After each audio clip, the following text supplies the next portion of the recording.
2024లో ప్రపంచవ్యాప్తంగా భారత్ కీలక పాత్ర పోషించనుందన్నారు కేంద్ర మంత్రి కిషన్ రెడ్డి. అయోధ్య రామాలయ ప్రారంభోత్సవం రోజే దేశానికి నిజమైన దీపావళి పండుగ అన్నారు. గాజా, ఉక్రెయిన్ సమస్యల పరిష్కారానికి భారత్ కీలక పాత్ర పోషిస్తోందన్నారు. 6 గ్యారంటీలపై కాంగ్రెస్ నేతలకే గ్యారంటీ లేదన్నారు మాజీ ఎంపీ బూర నర్సయ్య గౌడ్.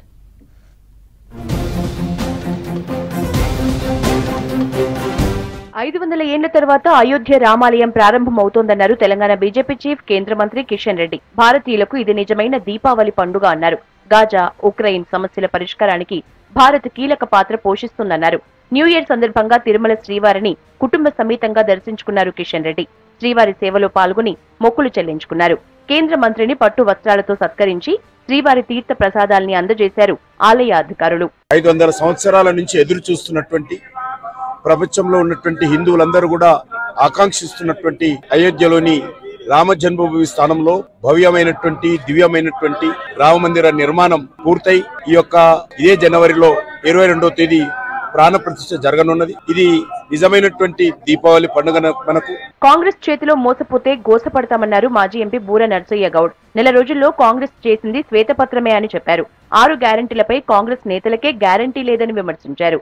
హామీల అమలుపై కాలయాపన చేస్తున్నారని ఆరోపించారు బూర నర్సయ్య గౌడ్. తెలంగాణ ప్రజలకు మాత్రం నేను ఒక హెచ్చరిక జారీ చేస్తున్నా, మోసపోతే మాత్రం గోసపడతారు. ఈ 30 రోజుల్లో వాళ్ళు సాధించింది చెప్పడానికి ఏం లేదు కదా. దాన్ని శ్వేతపత్రం కాంగ్రెస్ పార్టీ సాధించింది. చేసింది చెప్పడానికి ఏం లేదు. ఏదైతే గ్యారంటీల గురించి వారికే గ్యారంటీ లేదు కాబట్టి శ్వేతపత్రంతో కాలయాపన చేస్తున్నారు. బీఆర్ఎస్ ప్రభుత్వం వాళ్ళు ఒక పేపర్ విడుదల చేసింది. దాన్ని స్వెట్ పత్రం అంటారు, అంటే చెమట పత్రం. కొద్దిగా మోడల్గా ఉండాలని దానికి శ్వేతపత్రం అని పెట్టారు. పట్టభద్రుల ఎమ్మెల్సీ టికెట్ ఇవ్వాలని పార్టీ అధిష్టానాన్ని డిమాండ్ చేశారు బీజేపీ రాష్ట్ర ప్రధాన కార్యదర్శి ప్రకాష్ రెడ్డి. నల్గొండ, వరంగల్, ఖమ్మం పట్టభద్రుల నియోజకవర్గ ఎమ్మెల్సీ టికెట్ ను ఆశిస్తున్నారు. పార్టీలో వివిధ హోదాల్లో పనిచేస్తున్నానని, గ్రాడ్యుయేట్ ఎమ్మెల్సీగా పోటీ చేసేందుకు అవకాశం ఇవ్వాలని బీజేపీ పెద్దల్ని కోరారు ప్రకాష్ రెడ్డి.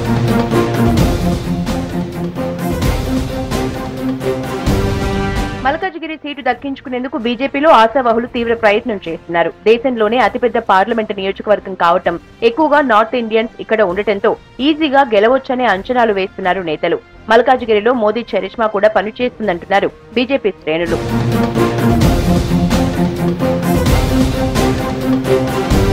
రాష్ట్రంలోని లోక్సభ స్థానాల్లో గెలుపే లక్ష్యంగా బీజేపీ గ్రౌండ్ వర్క్ ప్లాన్ చేస్తోంది. గతంలో జరిగిన లోపాలను అధిగమించి 10కి పైగా ఎంపీ స్థానాల్లో విజయం కోసం కార్యాచరణ సిద్ధం చేస్తోంది. పార్లమెంటు పరిధిలోని ఒక్కో నియోజకవర్గంలో 100 స్ట్రీట్ కార్నర్ మీటింగ్స్ పెట్టాలన్న అమిత్ షా ఆదేశాలతో కసరత్తు చేస్తున్నారు రాష్ట్ర నేతలు. జనవరి 2న బీజేపీ కేంద్ర కార్యాలయంలో సమావేశం ఏర్పాటు చేస్తున్నారు.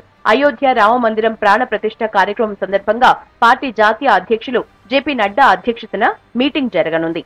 తెలంగాణ నుంచి పార్టీ రాష్ట్ర ప్రధాన కార్యదర్శి గుజ్జుల ప్రేమేందర్ రెడ్డి, ఎమ్మెల్యేలు వెంకట్రమణారెడ్డి, సూర్య నారాయణ గుప్తా, పార్టీ సీనియర్ నాయకులు చింతా సాంబమూర్తి, అందెల శ్రీరాములు యాదవ్ మీటింగ్ కు అటెండ్ కానున్నారు.